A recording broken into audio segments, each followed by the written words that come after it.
அமைதியான ஊரில் திடீரென வானிலிருந்து மர்ம பொருள் ஒன்று விழுந்தால் எப்படி இருக்கும்? வழக்கமாக இது போன்ற விடயங்களை நாம் அமெரிக்காவில் இடம்பெற்றதாக கேள்வியுற்றிருப்போம். ஆனால் தற்போது கென்யாவில் இது போன்ற ஒரு சம்பவம் பதிவாகியுள்ளமை அனைவரது கவனத்தையும் ஈர்த்துள்ளது. ஆம், சுமார் 500 கிலோ எடையுள்ள மர்ம பொருள் ஒன்று அங்கு திடீரென விழுந்துள்ளது. இதனால் குறித்த பகுதியில் பெரும் பரபரப்பு ஏற்பட்டுள்ளது.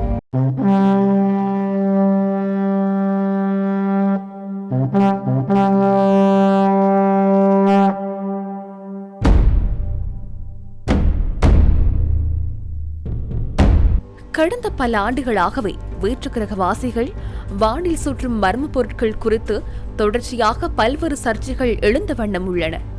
குறிப்பாக அண்மை காலமாக அமெரிக்காவில் இது தொடர்பான தகவல்கள் அதிகரித்துள்ளன என்றே கூற வேண்டும். இதனிடையே கென்யாவில் உள்ள ஒரு கிராமத்தில் வானிலிருந்து ஏதோ ஒன்று விழுவது போல பலத்த சத்தம் கேட்ட நிலையில் சிவப்பு நிறத்தில் மர்ம பொருள் ஒன்று விழுந்துள்ளது. இதனை அடுத்து குறித்த பொருள் என்ன என்பது தொடர்பிலான தகவல்களை ஆராய்ச்சியாளர்கள் சேகரித்துள்ளனர். இது பார்ப்பதற்கு திரைப்படங்களில் வேற்றுக்கிரகவாசிகள் வருகை தரும் ஸ்பேஸ் சிப்களைப் போல் தென்பட்டுள்ளது. எனவே இதுவும் அதன் ஒரு பகுதியாக இருக்கும் என சிலர் நினைத்து அஞ்சியுள்ளனர். மேலும் அதன் அருகில் எவருக்கும் செல்ல முடியவில்லை. காரணம், அது அந்த அளவுக்கு அதிக வெப்பத்துடன் இருந்துள்ளது. இதனை அடுத்து இது தொடர்பாக கென்யா விண்வெளி நிறுவனத்திற்கு தகவல் தெரிவிக்கப்பட்டது. இது ஒரு புறம் இருக்க, சிவப்பு நிறத்தில் தென்பட்ட அந்த வளையம் மெதுவாக வெள்ளி நிறத்திற்கு மாற ஆரம்பித்துள்ளது. அதன் வெப்பமும் குறைய ஆரம்பித்துள்ளது. விண்வெளியிலிருந்து விழுந்த இந்த மர்ம பொருளை ஆய்வகத்திற்கு எடுத்துச் சென்று ஆய்வாளர்கள் ஆய்வு செய்துள்ளனர். அதனைத் தொடர்ந்து கென்யா விண்வெளி நிறுவனம் ஒரு விடயத்தை வெளியிட்டது.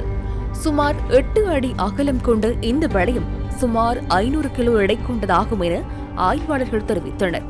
இது விண்வெளியில் சுற்றித் திரிந்த பொருளின் ஒரு பகுதி என ஆய்வாளர்கள் கூறியுள்ளனர்.